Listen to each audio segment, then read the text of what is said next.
Good morning! Sa mapagparang araw na naman po sa ating lahat at welcome po sa Kabaka po. Dito yan sa Botlea sa ating Facebook. No? At ang ating pagninilayan ngayon ay John 14:27-31 na kung saan sinasabi ng Panginoon, ano? I leave you my peace I give you. No? At sabi niya, hindi katulad ng kapayapaang ino-offer ng mundong ito. Sabi niya, ibang klase yung ino-offer ko. No? So, dito nga ba, no? Sa atin sa mundo, ano nga ba ang interpretasyon natin pag sinabi yung peace? Peace. Walang gera, walang gulo, walang sigalot, no? Lahat maayos, no? Lahat ng mga pangangailangan ng tao ay nabibigay ng gobyerno, no? Nagkakaisa, nagtutulungan, no? Yan ang world peace, no? Pero ang katotohanan nito sa likod nito ay marami ring sigalot sapagkat ang kapayapaan ng mundong ito ay magulo, no? Nagsisimula sa ating kaisipan. Remember, sinabi din ng Panginoon dito, no? The ruler of this world is coming, no? Sa bandang huli, no? Sa bandang huling paragraph, ay sinabi niya ito. So, parang dating nito ay paano ba? The ruler of the world is coming and he has no authority over me. Parang ganyan, no? Wala siyang sinabi sa akin. Wala yan, no? Panis yan, parang ganyan sinasabi ng Panginoon. Wala siyang, hindi niya kaya ang Panginoon. No? Pero the mere fact na in-acknowledge siya ni Lord, no? ng ating Panginoong sa Kristo, meron nga. No? At ano nga ba ito? Itong ruler of the world ito. Ito yung espiritu ng Diablo, no? Na nagbibigay sa atin ng maruming kaisipan. Ano? Mga plano natin, iniisip natin sa kapwa, yung ginagawa natin, yung kilos natin, ano? At kung ano-ano pa mga bagay na nagiging sanhi ng ating kasalanan at pagkakawalay sa Panginoon. No, yan na naging trabaho niya. Remember, sa Revelation, tinalo ni Saint Michael yan, no? Yung Diablo, yung yung malaking dragon, no? At saan ba tinapon yan? Dito yan sa lupa ay tinapon, no? Kaya nga nung ang tao ay narito na, di ba ano nangyari, no? Dahil meron siyang kapangyarihan over sa tao dahil sa kanyang espiritu ng kademonyuhan.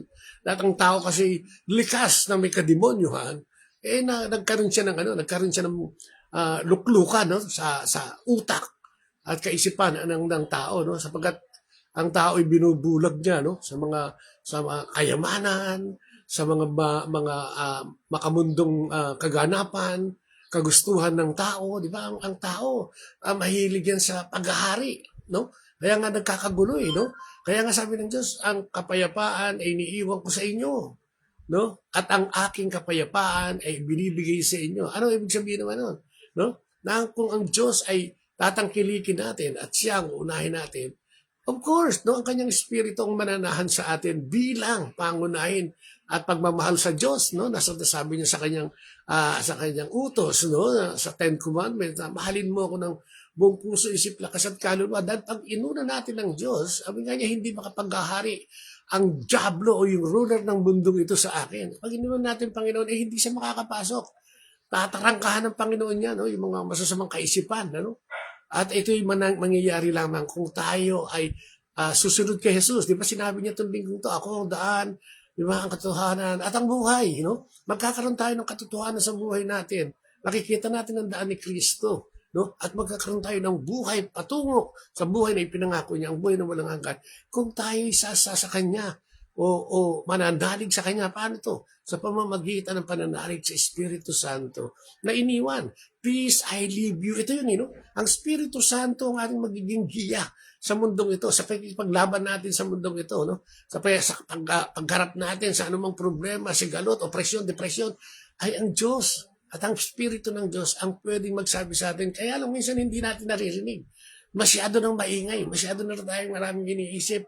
At sa paglikha ng demonyo, no, sa ating kaisipan at paggulo sa isipan niya, ang Diyos ang nawawaglit natin. Di ba? Minsan, ang ganda-ganda ng pananalig dito, no? Pero pag napasok yan ng kademonyohan, katulad napasok yan sa politika, o kung nagkaroon niya ng medyo matinding kapangyarihan, no? Maaring sa lipunan, o sa pribadong sekta, no? O sa pribadong sektor, no? Nawawala yan.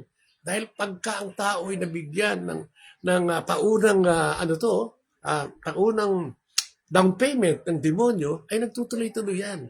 At ang inaakala ng tao ay wala na itong katapusan. Remember, tayong lahat ay lilipas sa mundong ito. Kung ang pakikinggan natin ay ang Diablo sa ating isip at sa ating puso, no? Meron yan eh. Yun yung matinding battle dito, no? Matinding labanan, no? Dito sa ating mundong ginagalawan, eh. Makapapasok lamang ang Panginoon kung ating papapasukin, di ba? Siya'y laging kumakatok sa atin at nananambitan na siya'y isama natin sa ating buhay. Pero dahil sa gulo at ginagawa na, ginajustify natin ang pagtalikod sa Diyos sa dami ng problema na hindi tayo matulungan ng Diyos, no? Hindi po totoo yun. Sinabi niya rito, oo, may darating na ruler sa mundong ito, ang diablo na yan. Pero ito hindi makakapanaig sa akin sa pamamagitan ng pagdidesisyon natin na ang Diyos ang ating unahin. Diba? Lahat ng bagay will fall into its proper places kung ito ay inuuna natin ng Diyos. Sa tuwing tayo magigising sa umaga, no? Unahin natin ang Diyos, magpurit magpasalamat kung ano yung nandito dito. Pagyamanin natin. Yung mga binibigay na bonus sa atin, katulad ng ating buhay.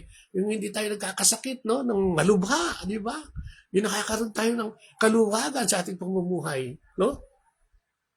Pag nauna na yun at tinignan mo yung dalawang yun, nalilimutan mo na ang Diyos. Hindi mo na nakakalimutan mo na ang lahat ng pag-aari mo at ari-arian mo o kung ano man ang meron ka ngayon at tinataglay mo sinasabi mo kayamanan mo, ay galing pa rin sa Diyos. No? Galing pa rin sa Diyos. Hindi pwedeng galing sa effort mo yan. No? Kaya sabi nga niya no? I will no longer speak much with you for the ruler of the world is coming. No? Hindi na siya masyadong magsasalita. No? Ang kanyang espiritu na lamang ang gagalaw sa ating lahat. Remember? Omnipresent God, omnipotent God, omniscience God. Siya yung karunungan at sa lahat ng aspeto ng ating buhay ay nandiyan siya at siya laging nangunguna, no? The ruler of this world is coming. He has no power over me, di ba? No? Wala siyang kapangyarihan. Sa kapangyarihan ng Diyos. Panis yan. Pero kaya ano parang bitin ng ating Panginoon Diyos? No? Matuto pa rin tayo, no? Na tumangan sa Kanya. Siya ang puno. Tayo mga sanga lamang. At kung di tayo nakakonekta sa Panginoon, ay wala ito. At paano tayo makakakonekta? Kailangan dinidiligan ang puno na yan para ang lumago at lumago ang mga sanga sa pamamagitan ng paggawa ng mabuti, pag-iwas sa kasalanan. At huwag pagtangkilik sa lahat, o yung sobrang fame, power, and fortune. Yan ang naglalaglag sa atin. Sinabi mong kapayapaan, ito yung kapayapaan nagmumula sa Diyos. Sinabi mong kapayapaan ng mundo, ito yung desisyon ng mga tao, katulad ng mga naghahari at naghahari-harian ngayon sa mundong ito. Sa kanilang desisyon ay nagkakaroon ng gera. Maraming mamamatay, maapektuhan, maraming maghihirap. Wala silang pakialam. No? Kaya nga ba, ang tingin sa kanila ay mga hari ng kademonyohan. Di ba? So, huwag natin tangkilikin yan. Huwag natin tignan yan. Ipagdasal natin sila na sana'y magkaroon sila ng kaisipan. Pagka sa kanila ang magagaling, ang kapayapaan, na sana'y kasihan sila ng Espiritu ng Diyos. Ang grasya ng Espiritu ng Diyos para makuha nila ang karunungan ng Diyos, ang katalinuhan ng Diyos, no? Ang paghahari ng Diyos, ang pananampalataya nila sa Diyos mabago. At tuluyang magkaroon ng forever, no? Na pananampalataya patungo sa buhay na walang hanggan. So, sinasabi ng Panginoon ngayon, manatili tayong mayapa. Huwag niyo let not your heart be troubled. Huwag kayong masyadong relax lang. Chill lang.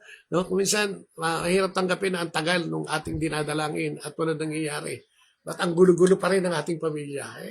Kung minsan, tignan natin. Bakit nga ba magulo at nagkakagulo? Bakit nga ba walang kapayapaan? Pag sinabi mo sa loob ng pamilya, pati sa pamilya nagkakagulo, bakit nga ba? Di ba? Andiyan din yung mga sanhi. Galing din sa kaisipan ng diablo yan. Kaya patuloy-tuloy natin gawin ito. Hindi pwedeng ngayon mananalig tayo at mananampalataya, magdadasal sa saliksikin ng Biblia, bukas o isang buwan, hindi na natin gagawin. At saka na lang pag may problema na naman. Ang sinabi ng Diyos, ang sinasabi ng Diyos ay pinahihiwatig ng Diyos. Kailangan natin siyang laging tignan at tangkilikin kung gusto natin magkamit ng biyaya ng kanyang second coming na sinasabi. O yung muling pagbabalik. Di ba? Sabi niya, maraming silid doon sa bahay ng aking ama. At ako mismo ang susundo sa iyo. At dadaling kita. Hallelujah. Yan ang kanyang gantimpala. Yan ang tunay na gantimpala at kapayapaan. Na pwede nating tamuhin at taglayin sa ating buhay na hinaharap, sa ating buhay na nilalakbay. Amen? In the name of the Father, the Son, and the Holy Spirit. Amen. Lord, salamat. And again, journeying, paglalakbay. Ito pa rin ang sinasabi mo. Paano nga ba kami kakapit sa puno? Paano kami mananatili mga sanga? Paano namin makikita ang katotohanan ng daan at ang buhay na hino-offer mo sa amin? Ito sa pamamagitan lang namin ang biyaya ng Espiritu Santo na nasa amin na matutunawang tangkilikin ng sanlibutan ang iyong hinahandog o iyong binibigay o ino-offer na regalo para sa amin lahat, Panginoon. Samahan mo kami sa aming paglalakbay. Sa lahat ng mga sigalot at problema ay pangunahan mo kami. Sa sinasabi mo nga, Lord, ngayon na walang kapangyarihan ang diablo sa iyong kaharian at paghahari. At yan ang gusto namin mangyari, Lord. Dadalangin namin na kami iyong pagharian. Ipaalala. Tanggalin ang mga bara sa aming mga mata at tenga upang ikaw ay aming marinig ng lubusan. Ito'y mangyayari lamang, Panginoon, kung kami lalapit sa iyo. At tunay na magrirehistro upang maging tunay na disipulo at tagasunod mo, Lord God. Samahan mo kami, gamitin mo kami sa mga bagay na makatulong sa mga palagahan ng mabuting balita upang magkaroon ng paghihikayat sa mga taong nawawala ng pag-asa, Lord God. Gamitin mo kami personally para ikaw ay aming maihaya.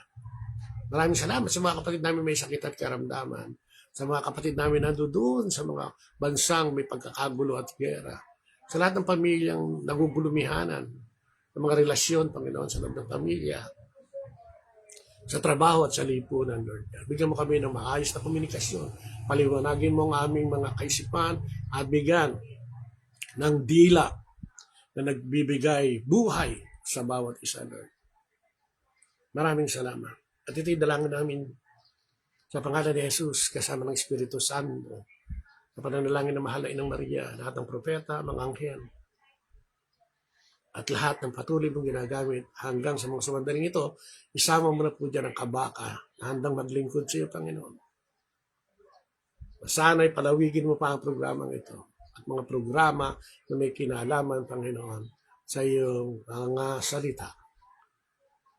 Amen.